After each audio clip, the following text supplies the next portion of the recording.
This has already been so incredible. Like, I don't want to say it exceeded expectations already, but it pretty much did.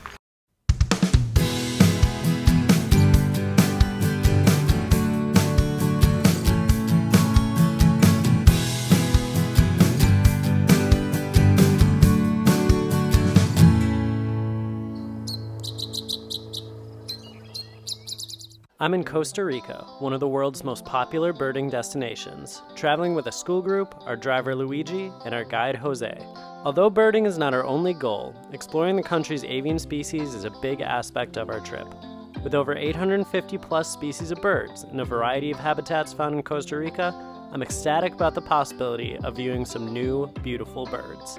Our first destination is the Maquenque Eco Lodge. The lodge is located inside the Maquenque National Wildlife Refuge in northern Costa Rica, bordered by the San Carlos River.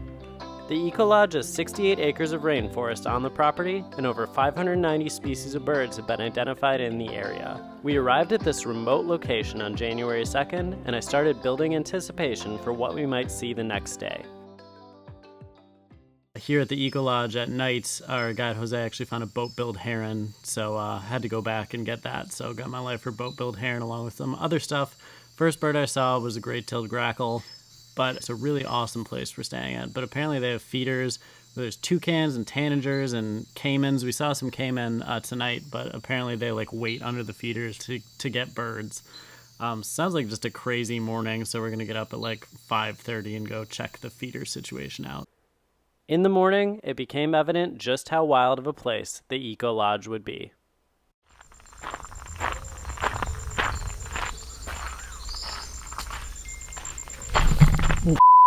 There's a caiman right there. Excuse my language. Good morning, everybody. It is so birdy out this morning. Oh, there's something. Man, there's just so much going on. I'm gonna make sure I don't get eaten by anything. Hummingbird. I positioned myself by the feeders in anticipation. As the sun rose, unique species started to come out into the open, and I was able to get good views of these animals for the first time. One of the most abundant was a charismatic group of black-cheeked woodpeckers.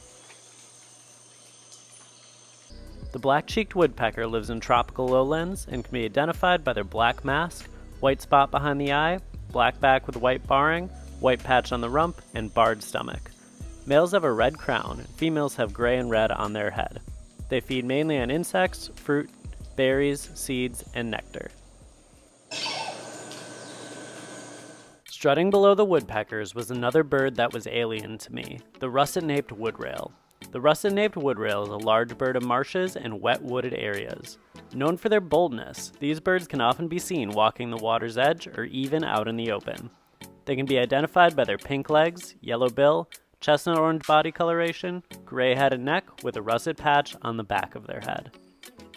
Up in the trees was also a variety of new species, waiting for the morning's delivery of fresh fruit to the feeders.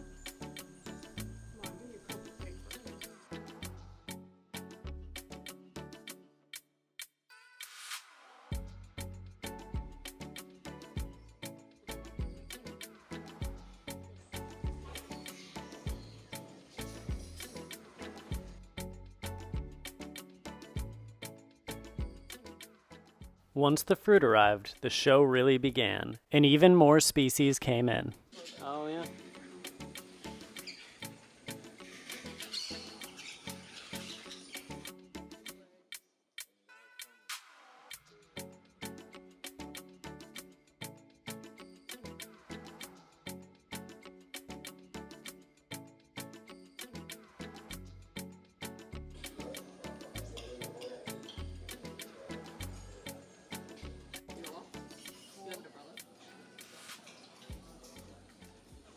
This is absolutely incredible, just the abundance of birds that we've seen at the feeders this morning.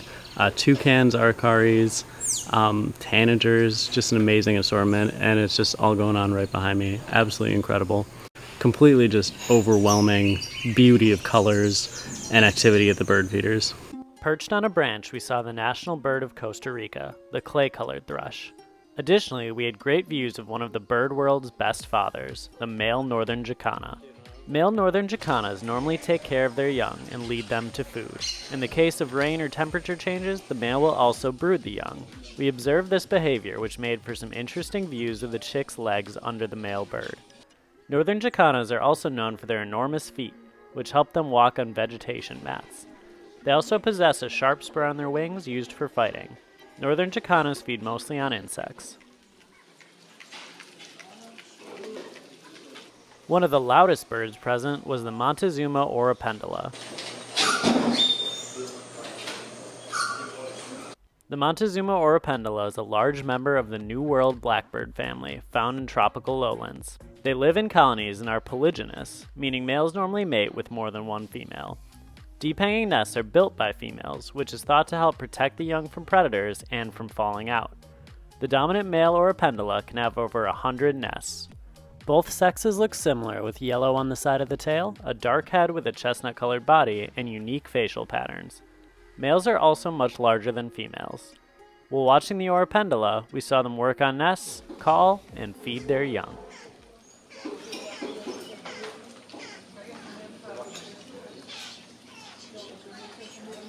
This has already been so incredible. Like, I don't want to say it exceeded expectations already, but it pretty much did. Like, this is just so gorgeous, and there's so many cool birds to see. Man, it's really beautiful. Can you hear the great kiskadees calling in the background? I'm going to get some more camera batteries that I left at our place. Dude, that is so cool.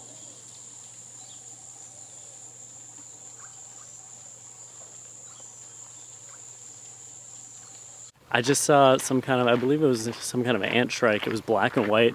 Really gorgeous bird. I'm really glad I stopped to look because I almost didn't. We're going on another trip, so we gotta head out soon, but I'd love to just walk around and explore the whole day.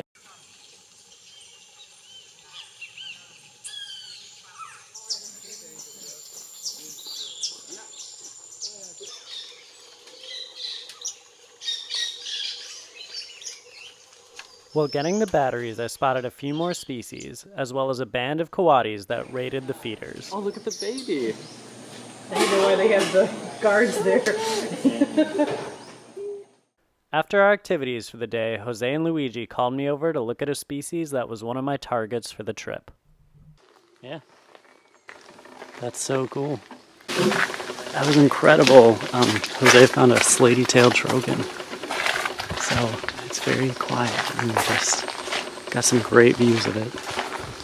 The slaty-tailed trogon is normally found in tropical and subtropical rainforests. They feed on insects, fruits, and small invertebrates. Slaty-tailed trogons are monogamous and are often seen in pairs or as single birds.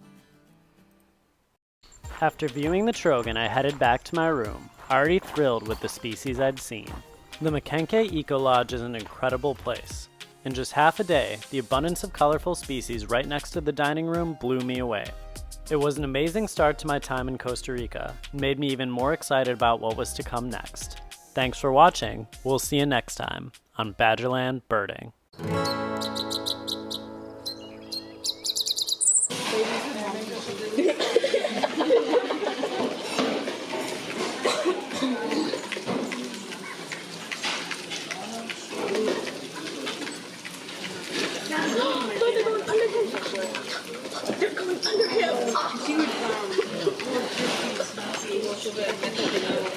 Huge